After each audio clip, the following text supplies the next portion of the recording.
শুভ সকাল বন্ধুরা, আমি মনিকা ব্লগার লাইফস্টাইল জানিয়ে তোমাদেরকে অনেক অনেক অনেক স্বাগত জানিয়ে আজকে সকাল থেকে নতুন একটা ভিডিও শুরু করছি। বড়দেরকে জানাই আমার প্রণাম, ছোটদেরকে জানাই আমার অনেক ভালোবাসা। দূরে যে কাছে যে যেখান থেকে আমার ভিডিওটি দেখছো সবাইকে অনেক অনেক অনেক ওয়েলকাম জানিয়ে আজকের ভিডিওটা শুরু করছি। তো দেখো, লঙ্কা জবা ফুলের গাছটায় বেশ ফুল ধরেছে, খুব বেশি ফুল এখন ধরছে না যেহেতু সেরকম পরিমাণে ঠান্ডাটা পড়েছে না, তো তার জন্য। আর মাঠে দেখো অনেক কটা মানুষই চলে এসেছে, আর আমি যেহেতু মাঠে এসেছি তো দুটো কটা ঘাস নিয়ে নিলাম। আর কিছুদিন ধরে এই বৃষ্টি হচ্ছিল, এর আগে যারা আলু লাগিয়েছিল না সব জমিতেই আলুগুলো সমস্তটা বৃষ্টির জন্য পচে গেছে। আবার নতুন করে চাষ দিতে হয়েছে, আবার নতুন করে আলু লাগাতে হবে। কি যে ক্ষতি হয়েছে এই বছর বলার কিছু নেই, চাষিদের একদম পুরো মাথায় হাত। আর আলুটা যদি না হয় তাহলে আর চাষিদের কি আর মন ভালো থাকে বলো? তো খুব দুইবার করে খাটতে হচ্ছে, সত্যি খুবই খারাপ লাগছে। দেখো এই জমিটাই তো তোমাদেরকে দেখিয়েইছিলাম, আলু লাগানো হয়ে গেছিলো কতদিন আগে, আবার আজকে নতুন করে মানে রটার দিয়ে চাষা হয়েছে, আবার আলু লাগানো হবে। আর এই জমিটাই একটু আগে লাগানো হয়েছিল, এই জমিটাই বেরিয়ে গেছে, অতটা কোনো অসুবিধা হয়নি, কিন্তু ওই জমিটায় সমস্ত আলু পচে গেছে, ভীষণই খারাপ লাগছে দেখে। তো যাই হোক, আবার লাগাবে, দেখা যাক, এখন আর বৃষ্টি না হলেই ভালো। তো দেখো এখন আমি সমস্ত মাঠ দেখলাম, সত্যি দেখে অনেক খারাপ লাগছিল, তবুও কিছু করার নেই, আবার লাগাবে। আর যদি বৃষ্টি না হয় এরপরে যদি ভালোভাবে হও তাও ভালো লাগে। তো চলো বাড়ি গিয়ে রান্নাটা বসিয়ে দিলাম। আজকে রান্না করবো, এই দেখো সমস্ত সবজি দিয়ে একটা ঝোল বানাবো। তো তার জন্য শিম বেগুন আরও যে সমস্ত সবজিগুলো ছিল তো সেগুলোকে আমি ভেজে নিলাম। আর এখন আমি তরকারিটা বসিয়ে দিলাম। দেখো মশলা টশলা কষিয়ে আলু টালু কষিয়ে একদম জল দিয়ে দিয়েছি। তো মশলাটা কষানো হয়ে গেল, আর দেখো এই বালাপোস্টটা কড়াতে দিয়েছিলাম, তো ওটা আজকে দিয়ে গেল। এই দেখো চুমকি দেওয়া কাপড়টা দিয়েছিলাম, চুমকিগুলো তুলেও দেয়নি। তো যাই হোক, এটার কভার করে দিলে ঢাকা পড়ে যাবে, সেরকম কোনো অসুবিধা হবে না, যেহেতু খাটের ওপরে মেলে রাখবো বলে করিয়েছি, তো তার জন্য কোনো অসুবিধা হবে না আশা করছি। তো ঠিক আছে।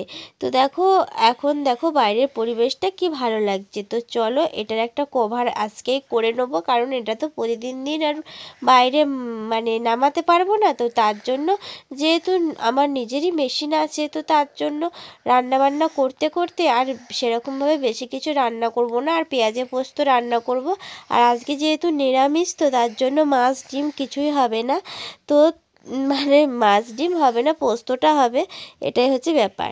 তো এই রকম ব্যাপার, তো তার জন্য আমি রান্না করতে করতেই দেখো এটাকে আমি ভালোভাবে করে নিচ্ছি আর কি, ভালোভাবে সেলাই করে নিয়ে কভারটাকে করে নেবো। তো তার জন্য চলে এসেছি, আর আমার কাপড় যেহেতু রেডি ছিল, তো তার জন্য আমি এখনই মেশিনটা চালিয়ে সেলাইটা করে নিচ্ছি। তো চলো ঝটাপট করে সেলাইটা করে নিয়ে কভারটা করে নিয়ে পরিয়ে দিয়ে একদম খাটের ওপরে মেলে দেবো, তাহলেই হয়ে যাবে। না হলে আবার এখানে রাখতে হবে ওখানে রাখতে হবে, খুবই অসুবিধা লাগে।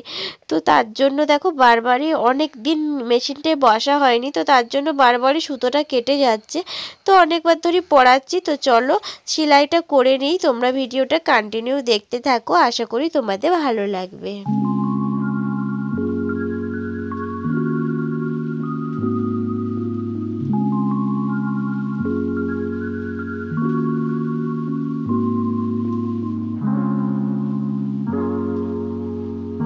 তো বন্ধুরা, আমার সেলাই প্রায় কমপ্লিট হয়ে গেছে। তো চলো এরপরে স্নান করে পুজো দিই, একবারে খাবার সময় তোমাদের সামনে আসছি। আর এই দেখো তরকারি নিয়ে নিয়েছি, পোস্ত নিয়েছি, আর নিয়েছি আলু মাখা। তো এটাই আজকে দুপুরের খাবার দাবার আমার। তো চলো ঝটাপট করে খেয়ে নিই। আর দেখো আমার হাতে তরকারিটা পড়েছে, তো তার জন্য এরকম লাগছে। তো চলো দুপুরের খাওয়া দাওয়া করে নিয়ে তোমাদের সামনে কিছু কথা বলতে আসবো। তো দুপুরবেলা খাওয়া দাওয়া করে নিয়েছি, আর অর্জুন আমাদের এত পরিমাণে বদমাইশি করছে কি বলবো। স্কুল এখন কিছুদিন ছুটি আছে, দুপুরবেলাটা আমাকে এত পরিমাণ বদমাইশি করে কিছু বলার নেই। একটা কিছু লিখতে দিয়ে গেলে একদমই লিখতে চাই না, সেই উঠে উঠে চলে যাবে। আর কোনো কিছু ছবি টবি আঁকতে বললে সেটাও আঁকবে না, মানে প্রচুর পরিমাণে জ্বালাতন করে। আর এখন ওকে নিয়ে আমাকে শুতে হলো, তারপরেও শুয়েছে। আর যেহেতু আমি কভারটা করলাম আর কি, বালা পোষে, তো তার জন্য ও দেখো আমাকে মানে অনেকটাই দেরি হয়েছে তবুও ঘুমাবে না, এরকম একটা ব্যাপার। তো যাই হোক, ওকে নিয়ে এখন ঘুমিয়ে পড়ি, একদম সন্ধ্যাবেলা তোমাদের সামনে আসবো। তো বলেছিলাম সন্ধ্যাবেলায় আসবো, তো সন্ধ্যা পেরিয়ে এখন রাত হয়ে গেছে, এখন বাজে মানে 8:30 পৌনে 9টার মতো। তো আজকে রাতে বানাবো লুচি ঘুগনি, তো তার জন্য সমস্ত জোগাড় যন্ত্র আমি করে নিলাম। আলু টালু মটর টটর সেদ্ধ করে নিয়েছি, আলুও কেটে নিলাম দেখলেই তো। এখন আমি ঘুগনিটা বসিয়ে দিচ্ছি। তেলের মধ্যে দিয়েছি লঙ্কা জিরে ফোড়ন, আর এখন আমি পেঁয়াজ কুচি দিলাম। পেঁয়াজ কুচিটা ভালোভাবে ভেজে নিয়ে আমি আদা রসুন বাটাটা দিয়ে দেবো, দিয়ে সমস্ত মশলা দিয়ে ভালোভাবে কষাতে থাকবো। এই দেখো বন্ধুরা, সমস্ত মশলা দিয়ে আমি ভালোভাবে কষাতে থাকছি। ওটা থেকে তেল ছেড়ে দিলে দেখো তেল প্রায় ছেড়ে এসেছে। এর মধ্যে আলু আর মটরটা আমি হাফ সেদ্ধ করে রেখেছিলাম, তো সেটাই আমি এখন দিয়ে দিলাম। দিয়ে এরপরে নাড়িয়ে চাড়িয়ে বেশ ভালোভাবে সেদ্ধ করতে বলছি, কষাতে থাকবো। আর কষানো হয়ে গেলে অল্প পরিমাণ জল দিয়ে বেশ কিছুক্ষণ ফুটিয়ে গরম মশলা দিয়ে নামিয়ে দেবো। তাহলে আমার ঘুগনি একদম পুরোপুরি রেডি হয়ে যাবে। তো এখন একটু বেশিক্ষণ কষাতে হবে, তরকারি যত বেশি কষাবো ততই যেন খেতে টেস্টি হয়, তাই তো। তো আমার তো মনে হয় যে তরকারি যত কষানো হয় ততই বেশি স্বাদ হয়। তো যাই হোক, এখন দেখো এই অবস্থা আছে, কষিয়ে নিচ্ছি ভালোভাবে, বেশ ভাজা ভাজা করে কষিয়ে নেবো। আর এই দেখো আমার ঘুগনির লুকটা এখন এই রকম হয়েছে। তো চলো অল্প কিছুটা গরম জল দেবো, গরম জল ওইদিকে হচ্ছে। আর লুচিগুলোকেও আমি বেলে নিয়েছি। তো চলো লুচিগুলো বেলে নিয়ে ভাজতে বসিয়ে দিই। এই দেখো বন্ধুরা, কড়াইটা থেকে ছোট্ট একটা হাঁড়ি করে আমি ঘুগনিটাকে ওই সাইডে দিয়ে দিলাম। আর এখন আমি দেখো লুচিগুলো ভাজতে বসিয়ে দিয়েছি। আর তেলটা গরম হয়েছে নাকি দেখলাম, খুব বেশি গরম হয়নি, তো তার জন্য একটু সময় লাগবে আর একটু কড়াইটায় তাততে আর কি। তো এখন লুচিটা আমি দিয়ে দিলাম, আর দেখো লুচিগুলো একদম ভীষণ ফুলেছিল, জানো তো, একদম কুবো কুবো হয়ে ফুলেছিল। আর খেতেও কিন্তু অনেক টেস্টি হয়েছিল। তো দেখো লুচিটা একদম ফুলে একদম উঠে গেছে। তো এটা হচ্ছে প্রথম লুচি, তারপরে একে একে সমস্ত লুচিগুলো ভেজে নেবো। তো দেখো লুচি ভাজতে এখন যেহেতু তেলটা হয়নি, তো তার জন্য একটু বেশিই সময় লাগছে। তো তেলটা যদি হয়ে যায় তারপরে আর বেশি সময় লাগবে না। এই একই প্রসেসে আমি লুচিগুলো ভাজতে থাকি। আর এই দিকে দেখো ঘুগনিটা আমি ট্রান্সফার করে দিয়েছি, আর একটু ফুটলেই হয়ে যাবে ঘুগনিটা। তাহলেই অর্জুনের বাবাকে আমি সাথে সাথেই দিয়ে দিতে পারবো, কারণ লুচি ঠান্ডা হয়ে গেলে না সেরকম ভালো লাগে না, গরম গরমই মানে একটু স্বাদ লাগে খেতে আর কি।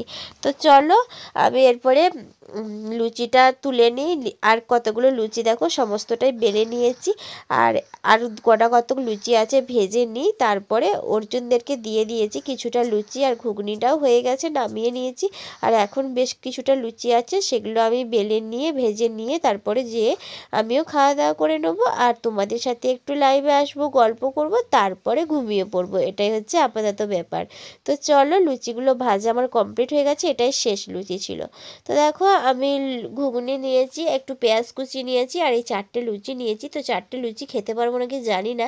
তো চলো খাওয়া দাওয়া করে নিই, তারপরে ভিডিওটা শেষ করব।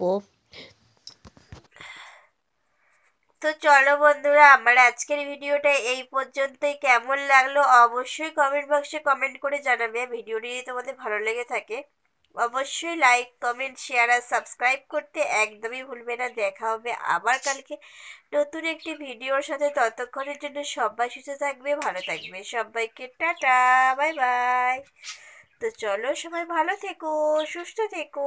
আবার আসবো আগামীকাল নতুন একটা ভিডিও নিয়ে। তো চলো।